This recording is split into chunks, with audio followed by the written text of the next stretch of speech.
पुकारा। सभी विश्व के साधु संत महात्मा गुणीजन राम कथा श्रीमद् भागवत कथा के रसिक श्रोता वृंद को सादर प्रणाम करते हुए बड़े दुखी मन से निवेदन करना पड़ रहा है कि इस स्थूल जगत में जो 50 सालों से हम लोग देख रहे हैं अपनी अवस्था के अनुसार, और जिनकी कथा का रसापान संपूर्ण विश्व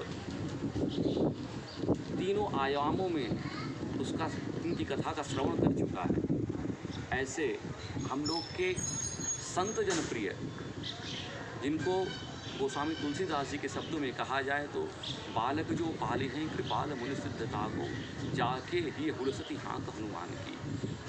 जिनको हनुमान जी की हाँक जिसके हृदय में है, उसको बालक की तरह, बच्चे की तरह संत महात्मा पालते हैं। ऐसे हमारे मुरारी बापू पर एक अनर्गल आरोप लग रहा है, और ऐसा आरोप लग रहा है और ऐसे लोग आरोप लगा रहे हैं जिनको श्रीमद् भागवत के एकादश स्कंद के उस प्रश्न का ज्ञान ही नहीं है। इस प्रश्न को राजोवाच के अंतर्गत अर्थात परीक्षित जी ने सुखदेव भगवान से पूछा था कि ब्रह्मण्यानाम वदान्यानाम नित्यम नित्योपि सेविनाम।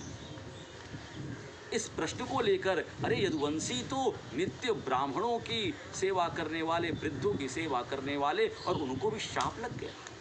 जब आप किसी गुजरात के प्रदेश में, गुजरात प्रांत के निवासी रहें, आप उस क्षेत्र में रहें, तो आपको लगेगा कि हाँ, यदुवंशी क्या थे, गुजरात के वासी क्या थे, जिनकी सेवा का प्रकल्प ऐसा था कि पूरे तत्कालीन संत महात्माओं की जिम्मेदारी उनके ऊपर रहती थी और वो सेवा करते थे। लेकिन जिस भगवान ने त्रेता युग में विप्रधेनु सुर संत हित लीन मनुष्य अवतार, रामावतार में तो इनके लिए प्रयोजन लिया, और कृष्णावतार में भी यदा यदा ही धर्मस्य ग्लानिर्भवति भारत, अर्थात उन आतताइयों को हटाने के लिए, उनका धर्म की संस्थापना के लिए जिनका अवतरण हुआ, और उसी धर्म के अवतरण के मूल विप्रों की रक्षा करने के लिए अपने यदुवंश में विप्रों का शाप दिलवा दिया।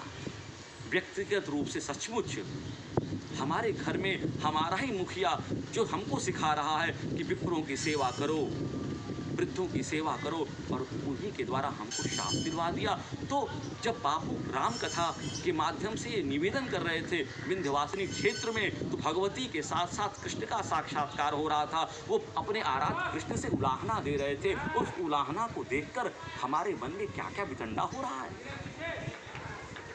इसकी विवेचना इस 3 और 4 मिनट की वीडियो में मैं नहीं कर पाऊंगा। लेकिन एक बात और मैं कह के अपनी वाणी को विश्राम दूंगा कि अभी भी समझ जाइए, महामारी तो मानव जनित हम लोगों ने कर दिया। अगर इसी प्रकार से इस भारतवर्ष में और भारतवंशी हम लोग ब्राह्मणों की, साधुओं की, और जिनके हृदय में भगवान हनुमान जी की हाँक लगती है, ऐसे मुरारी बापू को आप किसी भी मीडिया के प्रकल्प से गाली देंगे तो वो कहीं क्षम्य नहीं होगा। कहीं भगवान हम लोग को पुनः दंडित न कर दें। इन्हीं शब्दों के साथ पुनः आपके चरणों में श्री सीता।